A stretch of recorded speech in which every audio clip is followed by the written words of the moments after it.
Upaya pasukan pertahanan Israel atau IDF untuk melenyapkan Brigade Al-Qassam di terowongan Gaza justru menjadi bumerang.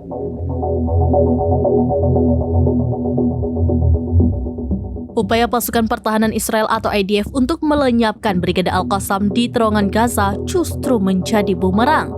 Sejumlah tentara Israel terjebak di dalam terowongan saat memasang jebakan gas beracun di dalamnya.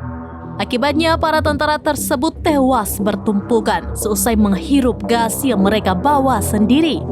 Dilansir dari Tribunnews.com pada Rabu 24 Juli 2024, hal itu telah dikonfirmasi oleh Brigade Al-Qassam sayap militer Hamas. Menurut laporannya, sejumlah pejuang Hamas berhasil menggagalkan upaya IDF memasang jebakan di terowongan. Pasalnya, hal itu bermula saat IDF menerobos ke dalam terowongan Hamas untuk memasang jebakan gas. Namun setelah masuk, pintu terowongan di Gaza itu langsung diledakkan oleh pejuang Al-Qassam.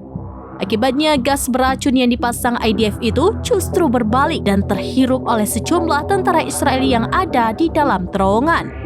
Para tentara Israel itu pun dilaporkan tewas tertumpuk imbas insiden itu. Namun hingga saat ini militer Israel masih menyembunyikan insiden mematikan di terowongan Gaza tersebut.